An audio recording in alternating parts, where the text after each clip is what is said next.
to our spooky edition of Brain Food. I've got a couple spooky Halloween-themed vocabulary words for you today, so let's get started.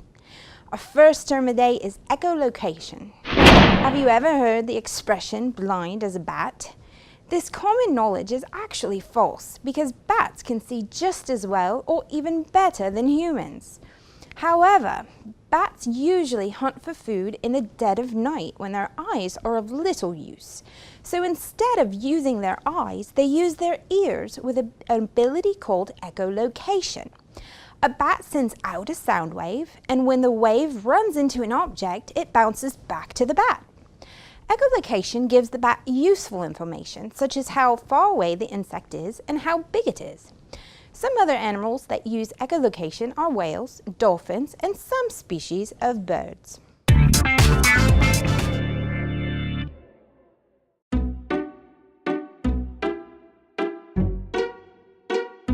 Welcome to another segment of Arts and Crafts. It's Halloween season, and that's the best time of year to dress up and pretend. So in that spirit, we're going to be learning about puppets and the art of puppetry. Puppetry is an ancient form of theater which was first recorded thousands of years ago in ancient Greece. There are many different kinds of puppets, but one thing they all have in common is that they all use inanimate objects to tell a story. You can find puppets all over the world, in Africa, Asia, Europe, North America, and Australia. One particularly interesting form of puppetry is called bunraku. Bunraku, a traditional Japanese art form, is the most developed and refined form of puppetry in the world. Bunraku uses life-sized puppets that are manipulated by 3 people at once. Great care is taken to create the puppets' heads, wigs, costumes, and bodies. One puppeteer operates the doll's head and right hand, another operates the doll's left hand, and a third controls the doll's legs and feet. Guess what? It's time for our craft of the day! For today's craft, we're going to learn how to make our very own sock puppets. I'm going to do a simple basic one just to show you how to get started, and then I'll show you some examples of puppets you can create by using your imagination. Here's what you'll need: cardboard, a sock, scissors, a glue gun, different colors of felt and other materials to decorate, and eyes. First, place your hand on the piece of cardboard. Cut out an oval shape that's a little bit bigger than the size of your hand. This is going to be the puppet's mouth.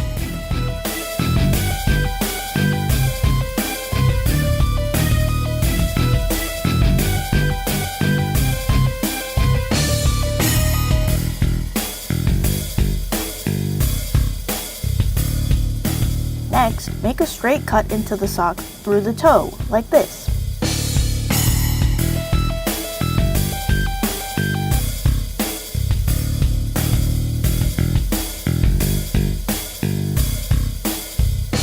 Cut out a piece of felt to match the cardboard cutout of your hand.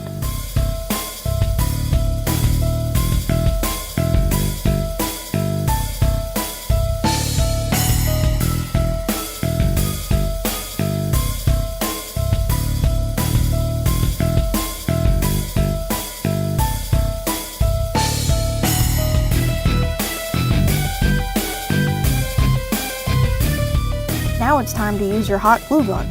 Make sure you ask your parent for help for this part. Glue the cardboard cutout to the edges of the sock that you just cut, like this.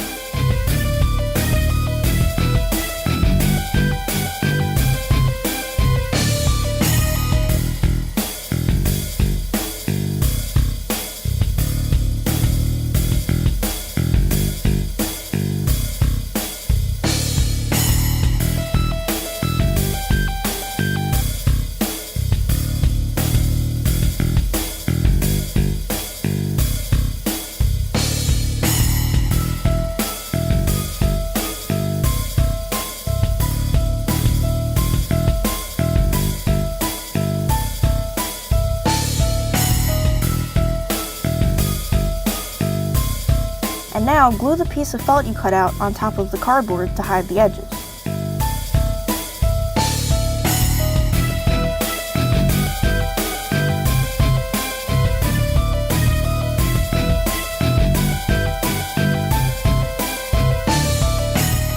Now it's time to add eyes.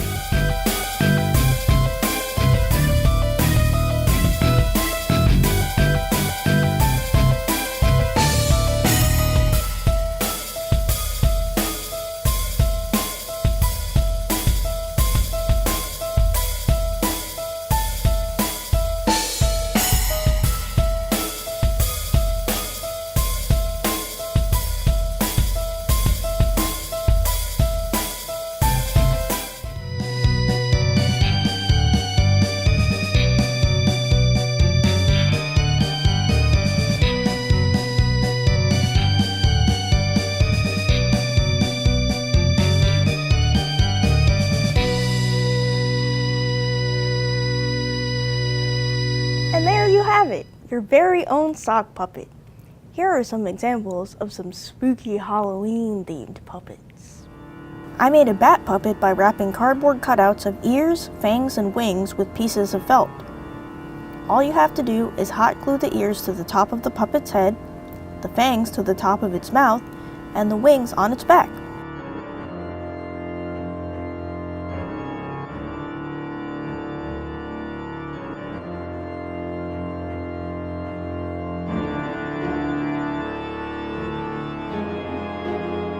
You can make a Frankenstein puppet by using cardboard to make rectangular cutouts of his head and eyebrows. Then cut out 2 pieces shaped like a letter T. Add those to the side of his head. Finally, you can cut out little teeth and add those to the top of his mouth.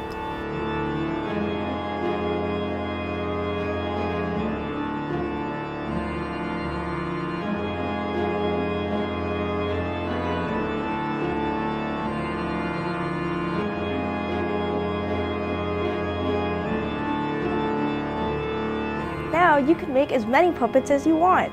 Give them all a different personality and you have endless opportunities for fun storytelling. I'll see you next time for more arts and crafts.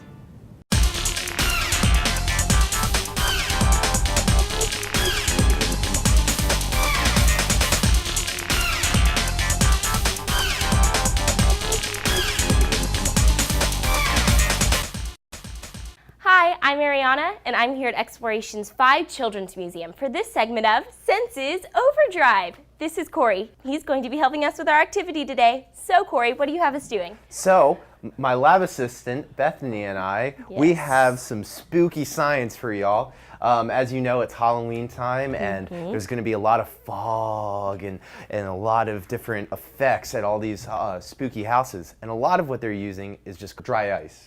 Yes. And dry ice is just frozen carbon dioxide. Okay. Now, what we can do is when we mix it with water, so Bethany, can you say, what are the 3 stages of a matter? Solid, liquid, and gas. Yes. Right? And that's actually the order it goes in, or vice versa. Now, right here we have dry ice, and it's a, what is this? A gas. It's a solid. Solid. And so what we're going to do, what happens is when it hits water, it warms up so fast that it's a process called sublimation, and it turns into a gas. So, I know. see how it bubbles up? And what we could do is, and that's how you get fog. It's like get those fog machines and stuff. Now, what we can do is, Oh, my. Whoa. now, have you ever made bubbles before? Yes. All right. Well, what we can do is with this gas, we can actually make bubbles. All right. So now what we're going to do is we're going to make our seeing glass, or our all-seeing eye. Okay. Now, we're going to make a bubble. So Bethany, if you could grab one of those pieces of cloth. It's just soaked in a little bit of water and dish soap. Okay. And you're going to rub it. Here, I'll show you. I'll do the small one first. You're just going to rub it across like this. Here. And try to make a bubble over the glass. Yep. So what we're doing is we're trying to catch a bubble over top of the glass. Now, if you want to try this at home, you're going to need a lipped bowl. And this one's small. It's really easy. And the gas that's being released gets trapped inside.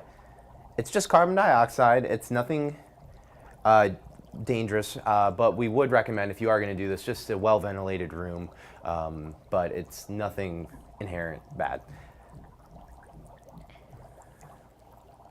All right, yeah, get a little bit more soap, and let's try that one. Yeah. That one's easy. I've done that one.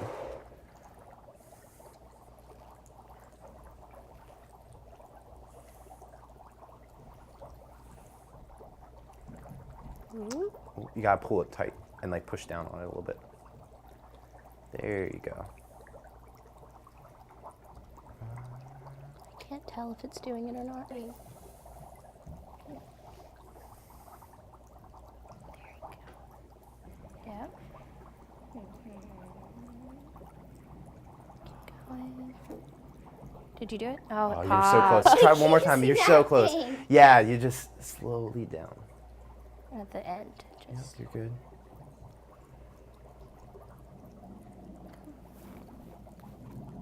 Oh, so close. You got it. You got it. We're there. We're almost there. like, She's got it. I'm gonna try this one. Okay. Maybe I can do it with this one. It keeps sinking down. There you go. Okay. We need the big one. There you go. Hey, high five. Nice. Okay. It just keeps getting bigger.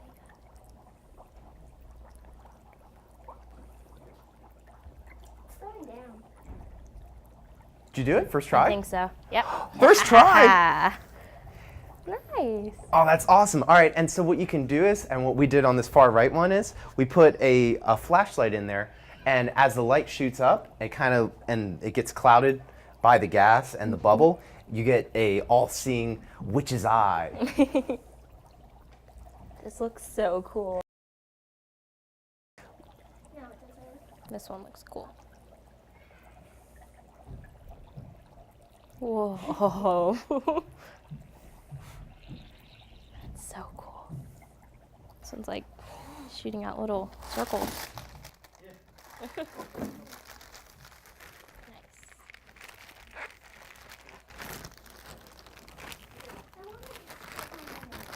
So, lastly, before we wrap it up, we're gonna make our own soda. Now, all soda is carbonated water with some other sugar and additives, but right now on our table we have apple juice. Yes. And we have carbon dioxide. Now, it's solid right now, but what we're gonna do is we're gonna break a piece off, put it in our Whoa. drinks, and we have some witch's brew. Now, what's happening is just the carbon dioxide gas is escaping, but if you drink it, it tastes just like carbonated apple juice, like soda.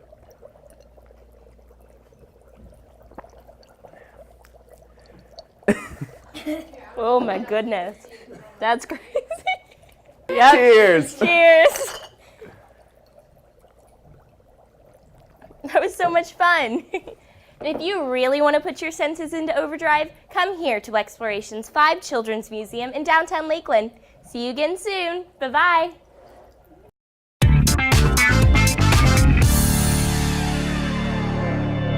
All right, our second creepy term of the day is preternatural. Preternatural is an adjective that describes something that's beyond what is expected or normal.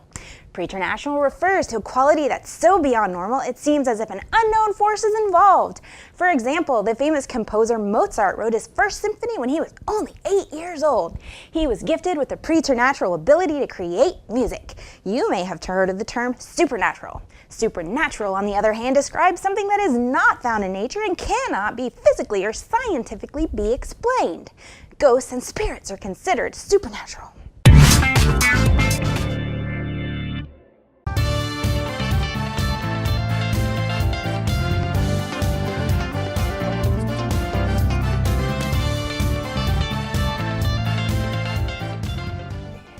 Hey kids, are you ready to play Where's That At? The game show quiz that takes you around the world. Today it's all about spooky places around the world. So let's get started with question numero uno. This country is located in the southern part of North America and is home to more than 125 million people. they celebrate a holiday called Dia de Muertos, which is Spanish for the Day of the Dead. Ooh. This country's flag is made up of the colors green, white, and red, which stand for independence, unity, and religion. Is this country A, Chile, B, Argentina, or C, Mexico? That's right, it's Mexico. Mexico celebrates the holiday Day of the Dead. While their decorations of skulls and skeletons and parades of colorful costumes may seem like Mexico's version of Halloween, it's actually a very sacred holiday when Mexicans take the time to remember their loved ones that have passed away and celebrate the lives they lived. All right, on to question number 2. This country is located in the southeastern part of Europe and is about the size of the state of Utah. It's covered by beautiful rolling mountains, and its capital city is called Bucharest, which has been nicknamed Little Paris because of its beautiful architecture. Also lying within this country is the region of Transylvania. Is this country A, Romania, B, Zimbabwe, or C, Italy?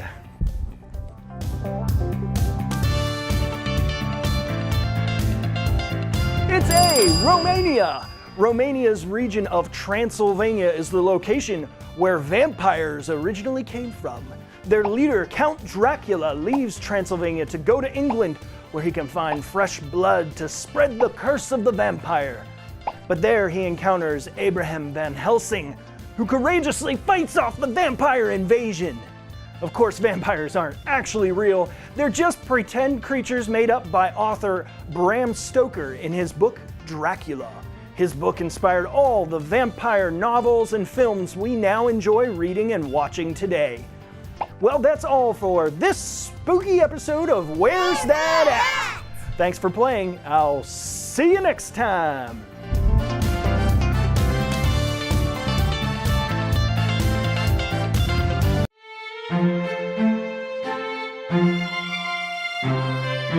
Hello, and welcome to Storytime. You'll be happy to know that today's story is not scary. I've had a long talk with the producers and crew, and we have all agreed to allow me to read a regular story and not to do anything in the way of special effects that might be spooky. Having said that, I don't want you to think that I'm completely ignoring the Halloween theme, because today's story is about a bat. There now, you see? That's not spooky, is it? In fact, you're rather sweet. Oh, you really are rather sweet, aren't you? All right then, let's begin our story. Lacey, the Little Brown Bat. Lacey is a young Florida brown bat. She has just eaten a large dinner of moths and mosquitoes, returned to the tree she shares with the rest of her community, and in short, is a bat in a very bad mood. The community is loud. The tree is quite crowded, and as many other bats try to make it back to the tree before sunrise, they bump into her, making her sway violently back and forth as she hangs from a branch by her feet. This is ridiculous, Lacey thought. How am I ever going to get any sleep today? In point of fact, she did sleep well, but she woke that evening in the same mood with the same list of aggravations and annoyances. As she left the tree that evening to go in search of food, the squeals and screeches of the other bats in the community got on her nerves. The fact that they were searching for food in the exact same way she was didn't matter. They were annoying, and she was tired of it. And with that, she flew off to be by herself, no longer searching for food, but for peace and quiet. Lacey had flown quite far away from her usual hunting area, pausing only briefly to eat a fly here or a beetle there. But after a while, nothing really looked familiar. Bats can see fairly well in the dark, but in order to catch bugs or to get a really good lay of the land, they have to screech, and then their ears process the sound that returns to them. This process then builds a map of where things are and what they look like inside their brains. Lacey let out a long, loud screech and waited for the picture to form in her head. Sure enough, nothing looked familiar to her, which was both exciting and a bit worrying at the same time. "Hi!" came a voice from behind her. Lacey squealed and dove into a nearby holly bush. She had just enough time to turn around before a pair of eyes peered through the leaves in front of her. "I've never found anything worth eating in holly bushes," the voice said. "Have you?" Lacey screeched and waited for the picture of the sound to form in her head. It was another bat, a small Seminole bat. "You scared me," Lacey said, working her way back out of the bush. The young Seminole bat didn't seem bothered by the situation in the least. "Sorry," he said with a shrug. "The name's Hector." "My name is Lacey," she said, and then her stomach growled loudly. "I haven't eaten much tonight, have you?" "I guess," answered Hector. "Why?" "I was wondering maybe if you could drive to me for a few minutes and then I could drive for you." "What are you talking about?" Hector asked. Lacey paused. Was he serious? "You know, driving. I fly really sloppy and screech low so that the bugs know I'm there and drive them towards you and vice versa." Hector frowned. "I hunt alone," he said. "But I guess we could try it." He rose in the air and waited for her to find her way out of the holly bush. "Show me what you mean."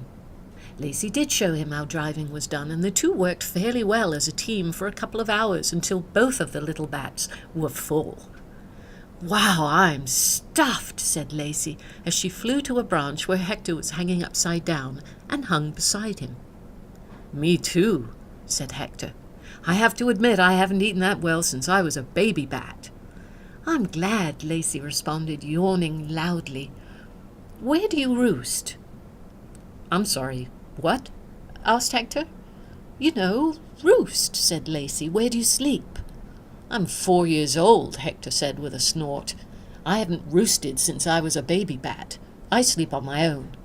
And with that, he let go of the branch, dropped slightly before opening his wings, and flew off without giving Lacey a second glance.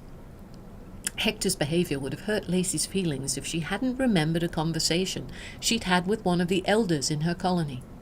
She had explained to Lacey that some bats were solitary, meaning that they lived by themselves, ate by themselves, and slept by themselves. Hector must have been one of those kinds of bats. Lacey sighed. It sure was quiet in this part of the world. She'd been so busy thinking of all the negatives about living with the colony that, well, she'd not stopped to consider all of the positives. She shivered. The breeze was kind of chilly. There was a warmth in numbers and safety, too. "Serves me right," she whispered, as she wrapped her wings tightly around herself and turned her back to the wind. It was time to go home. When the moon rose tomorrow, she would fly back home to all the noise and crowds and hustle and bustle, as well as safety, warmth, help, and good company. "I'm a colony bat," she thought, and then drifted off to sleep as the sun rose over the pine hammock. Oh, well now, wasn't that a lovely story? I'm so glad you agree. Happy Halloween, everyone, and thank you for joining us for another episode of Story Time.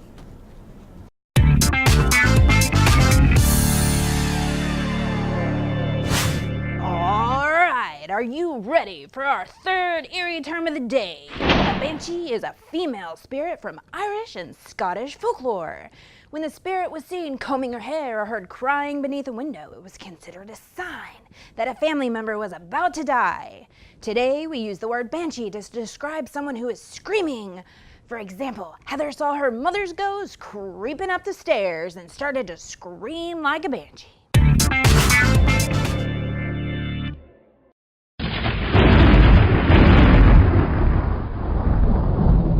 Hey boys and girls, it's me, Steve, and it's time to power up. Hey, did you know that your heart is a muscle? Well, today we're gonna work that thing like crazy and get the blood flowing. But how do you work a heart? If we're using our legs, we can do squats.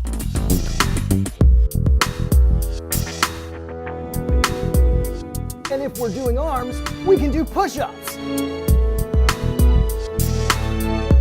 But to really work our heart muscle, the best thing to do is get running. And you can do that by yourself by picking out a course and seeing if you can make a better time each time. Or you can do it with a friend and race them to see who wins. Or you can just chase somebody. And to get into the Halloween spirit, that's what we're gonna do. Ow!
What a workout and so much fun.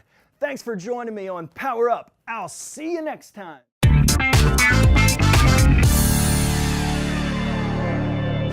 Eek! It's time for our last term of the day. The word macabre is an adjective. It describes something involving death in a way that is strange, frightening, or unpleasant. Do you like horror movies or books? That means you are a fan of macabre stories. And Halloween would probably be your favorite holiday because it celebrates the macabre. I hope that you've had fun with us on our Halloween episode of Brain Food. I had a blast dressing up as my other friends on the show. Have a safe Halloween, and I'll see you next time for more terminology.